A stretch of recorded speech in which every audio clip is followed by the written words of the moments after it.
Hi there. My name's Scott Davis, and I'm going to talk to you today about storage disruptions, storage, and what that impact is on various storage architectures. And when did VMworld become a total storage show anyway? A little bit of my background. I've been involved with VMware and virtualization for a long time. A lot of you may know me. I was the longtime EUC CTO at VMware. And before that, I was actually VMware's chief data center and storage architect. I was also the founder, co-founder, president, and CTO of Virtual Iron, which got acquired by Oracle and became Oracle VM.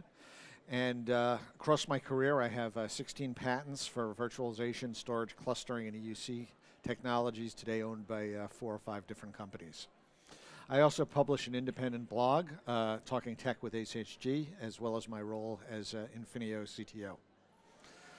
So, what I'm going to talk to you about today is disruptions affecting storage. Storage used to be a very staid area, very steady, mainstream, and over the last few years there's been several disruptions that have made a ton of changes in the landscape, or driven a ton of changes in the landscape. So first I'm going to talk about these disruptions, then I'm going to talk about the architectures that have arisen around these disruptions, to give you a good feel for where the landscape is, and at the very end I'm going to talk about Infinio, my current company, and how they fit into this landscape that I'm describing.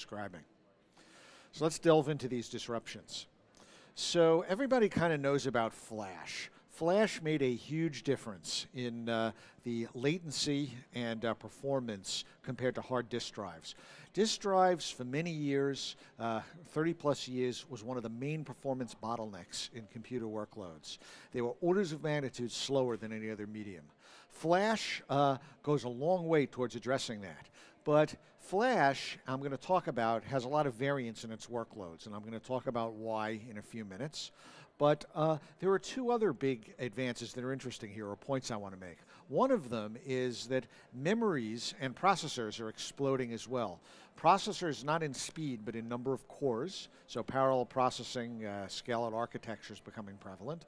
Also, memory itself is becoming far more prevalent. Each generation of Intel processors can fit more and more addressing bits for the memory, so we're getting an explosion in the amount of memory, and memory is still orders of magnitude faster than Flash is.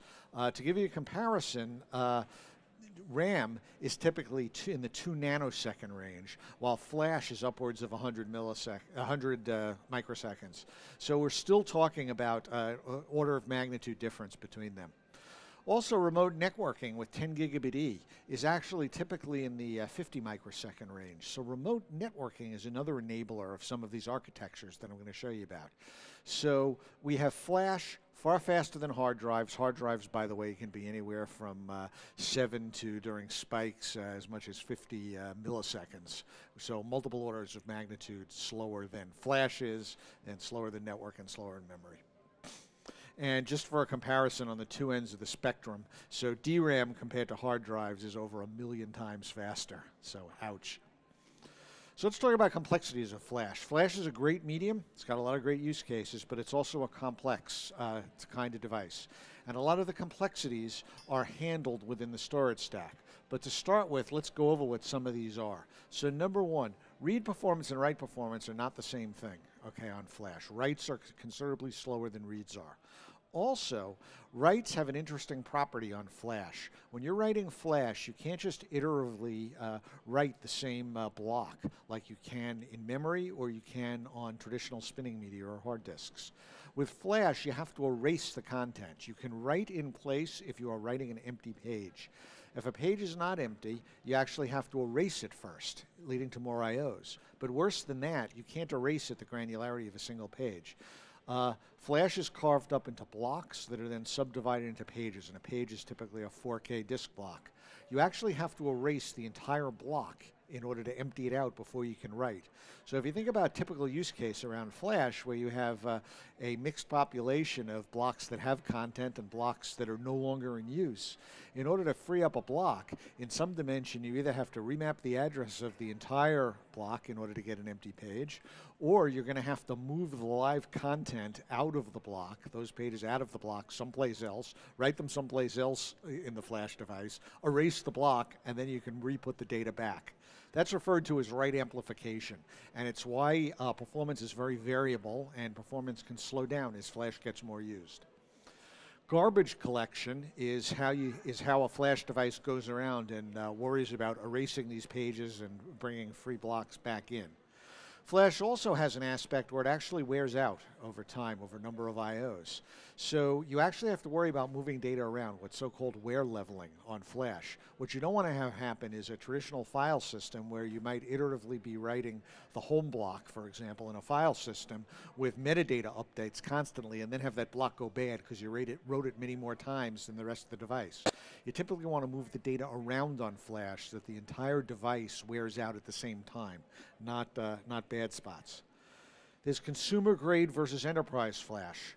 These are two different price points. Different array vendors use different types of flash in their devices or in their PCIe flash cards. Typically, enterprise has longer life than consumer grade does, but there's also a key difference between them. The more expensive enterprise ones tends to have more processors. So flash will give you much different I/O performance, I/O latency, depending on if you're doing 1 or 2 I/O versus doing 20 or 30 in parallel. That can be a big difference here. Traditional RAID, with its parity calculations on blocks for availability, is a poor match with flash as well. File system structures, as I described earlier, you actually want to change these things, these layouts, in order to take advantage of flash. Lastly, the complexities around tiering within a storage subsystem. A lot of array vendors started out just adding flash to their arrays, either as a cache or as a separate data store within the flash. But traditional file system and RAID technologies really want to be adjusted here for the tiering to work most effectively. So this is some of the complexities around flash. So even though it's got much better latency and a lot of this stuff is handled in the storage stack that you're utilizing, there's a lot of things to pay attention to and how to get the most out of flash. Another example of disruptions is virtualization itself. Virtualization results in many more workloads on fewer drives, number one, than you used to have in the physical world. And arrays were really designed originally for the physical world. There's workload consolidation on the same servers. And there's movement, vMotion, storage vMotion. So workloads move around. They're not coming from the same server all the time. All of this results in what we call an I/O blender effect. And the I/O blender effect impacts the strategies that operating systems have used for their caching.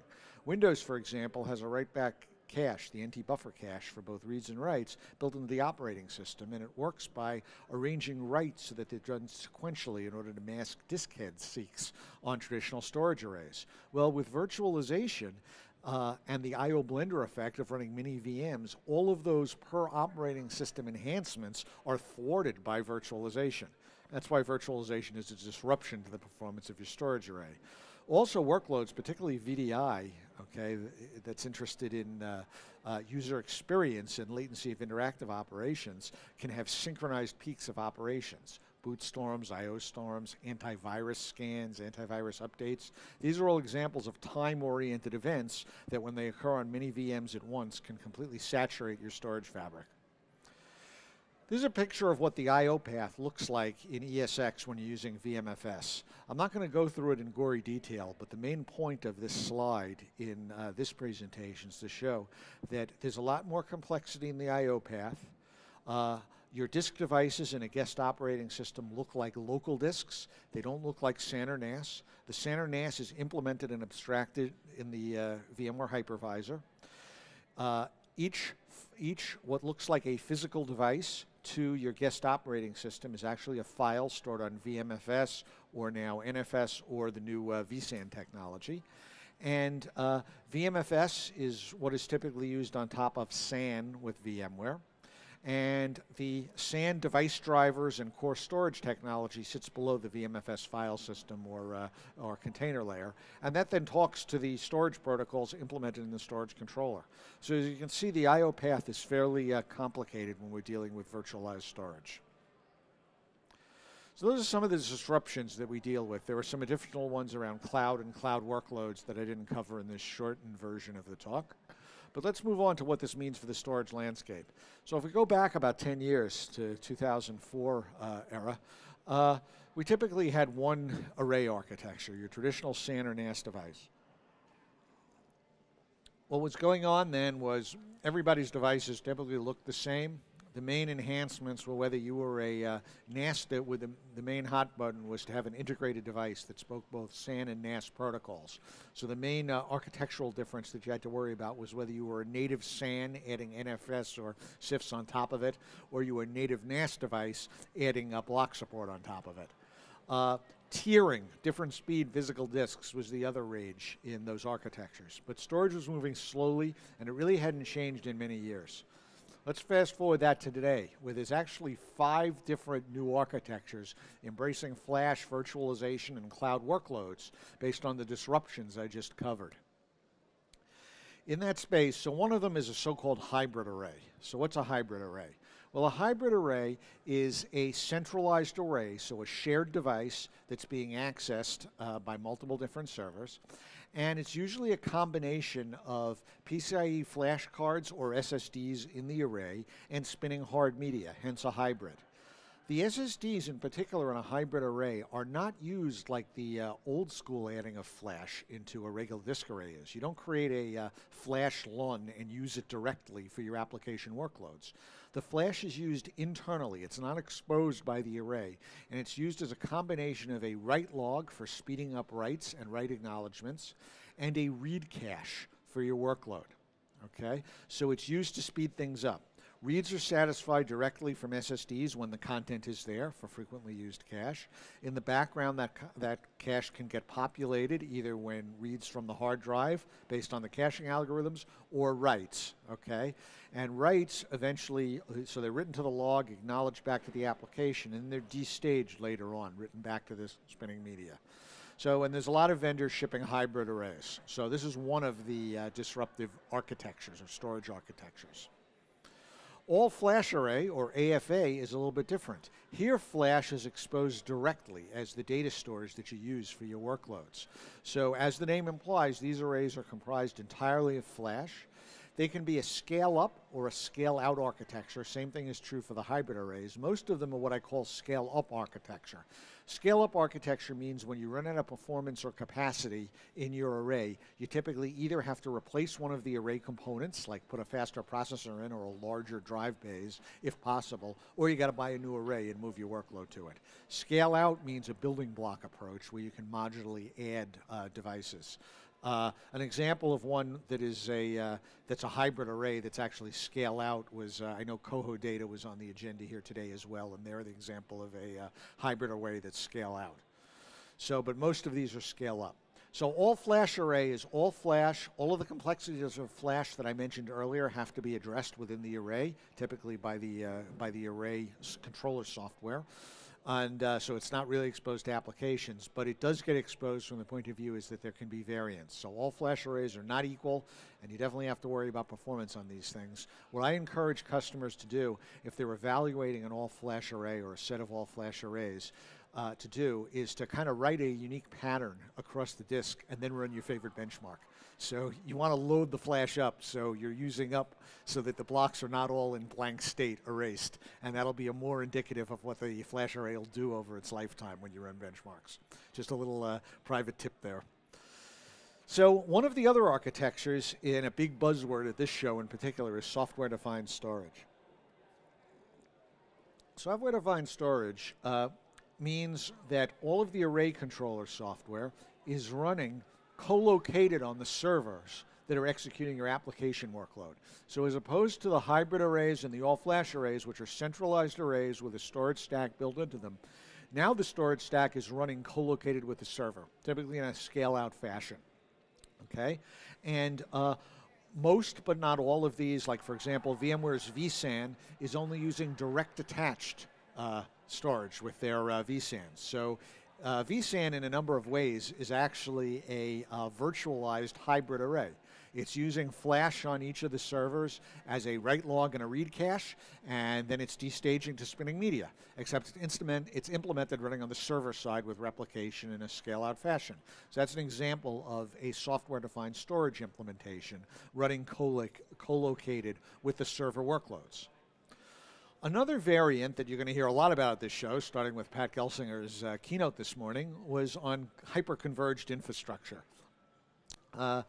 Hyperconverged infrastructure is as much a sales model as it is a technology. It's typically a software-defined storage implementation like I described on the prior architecture, but instead of being sold independently as a software product where you glue the hardware to it, converged infrastructure or hyperconverged infrastructure is a fixed building block. You buy network, storage, CPUs, memory, and the software as one entity. They're typical scale-out architectures where you get more capacity by adding another building block, okay? But you can't grow just the storage. You can't add just capacity or just performance for your storage or just networking with this approach. You trade that off, though, for the simplicity and common management of just buying building blocks, okay? And so that's what converged infrastructure, hyperconverged infrastructure is all about. Another variant is what I call server-side I/O optimization, and Gartner just defined I/O optimization as a new category. And I/O optimization is similar to software-defined storage, except you're not running a whole storage stack in the servers. You're running storage enhancement software in the servers that can also be scale-out or single node. So this can improve performance. A typical capability here is caching software, but there are other capabilities you can add as well in this manner, such as encryption and dedupe and backup, etc. So this is storage-oriented software that's running across the servers. It can be single node, okay, and usually it will run against shared storage, so SAN or NAS, okay. It can also be distributed, okay, meaning you can run coordinated caching software across multiple ones of the servers in your cluster.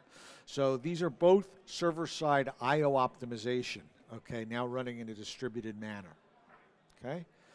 So that's the landscape and the architectures, and yeah, I had to do that fast. I usually do this talk in an hour instead of a half hour, but hopefully I'm doing well. Do I see thumbs up? Yes, I see thumbs up. Good. So let's talk about how Infinio fits in here. So Infinio, my company, is building a disruptive, has built a disruptive storage, and we're in the storage I/O optimization category. And Infinio is exploiting some of these trends that I've already been describing as general disruptions with a few wrinkles. So number one, flash is clearly being used more and more for IOPS offloading from hard drives. It's an order of magnitude faster than hard drives. It's in the microseconds as opposed to the milliseconds range, okay? However, as I showed earlier, CPU and memory is actually faster and it's actually more dependable. Okay, so, and dependability, predictability is just as important as speed is. So you can do better with RAM and network than you can actually do with flash, or you can augment flash with RAM and memory. The other thing that we took advantage of is in a virtualized environment, there's a lot of data redundancy, okay? Whether you're talking about the server OS, the applications running across VMs, or VDI applications, the on-disk images that are being run, this is the operating system, the applications, the user data files, there's a lot of redundancy.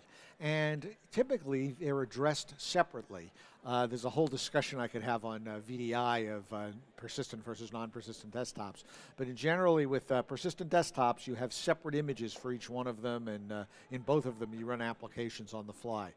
So there's redundant data going on in your storage array. High levels of redundancy across this can be exploited. And VMs across a cluster wind up requesting the same content repeatedly, even though that content typically lives in different physical locations on the disks. So that's what Infinio is exploiting. We've actually created a distributed content-based architecture. So we take a small amount of RAM from each node, okay, and we create a distributed cache that actually delivers, since it's RAM and remote RAM, it actually delivers SSD-like performance across your entire cluster. And this small amount of RAM actually behaves as if it is far larger than it would otherwise because it's deduplicated and it's actually addressed by content. This has a lot of properties. It allows us to create a fully scale-out architecture. Decisions of whether something is in our cache or not are always made locally on the node that you are executing the workload on. And if it is in cache, fetching it will be at most one hop, one round trip on the network in order to retrieve that content. And best of all, the content is duplicated. So the cache operates as if it is far larger than it would with a normal way that you do a cache, a physical cache. This architecture is also very elegant with regards to consistency. Okay, invalidating on writes is a difficult problem, and it's usually inefficient in a distributed cache. This is elegantly a single operation on the local node, no distributed aspects in order to invalidate a cache on writes. Okay, so this is Infinio's content-based architecture, a really great scale-out implementation that delivers you SSD levels of performance just in software, with software-defined I/O optimization, and it does so particularly with your existing arrays. So instead of doing a forklift upgrade or migrating your data stores to new arrays, Infinio is a great intermediate approach there to get more out of your existing software. It's completely scale up and scale down. You can easily add capacity by just adding another node. If you add another node into the cache grows. If you remove a node, the cache shrinks. There's no deleting or adding nodes. There's no rebalancing of the cache. It operates transparently and automatically adjusts to the workload. Okay, and just creates a larger cache for all nodes. We're demoing this in the exhibit hall, by the way. How effective is it? It's very effective. We have a bunch of studies where we've gotten 80 to 90% I/O request offloads. Two classic examples that we have references on is around VDI with gold master images, common application files, and common user files, delivering large dedupe rates, large numbers of offloads I/O, eliminating spikes in your VDI workloads. DevOps is another popular use case, iterative versions of building software with all the temporary files being accessed multiple times, delivering great results. We have case studies with customers on these, email servers, databases, or other workloads that we have customers with. And one of the best things about Infinio is it's completely non-disruptive. In other words, as opposed to most of those other storage architectures I described, deploying them or trying them out means migrating all your data into the new array, creating new data stores, and using the data stores in your workflows. Infinio is completely transparent. You use your existing data stores. There's no data formatting change. You can remove it as easily as adding it because there's none of that. And all of your array functionality, like VAI primitives, snapshots, etc., your provisioning on your storage arrays, all works transparently with Infinio. So in conclusion, flash technologies, virtualization, and cloud application architectures are all major disruptions in the industry. A variety of storage architectures are emerging. Server-side storage services are a great evolutionary approach. They deliver scale-out with your existing scale-up arrays as an evolutionary manner, and Infinio can be a great first step towards this software-defined scale-out world that we're moving towards with applications. Thank you, and I hope you found this interesting, and if you're at the show, we'd love to see you at the Infinio booth in the exhibit hall. Thank you.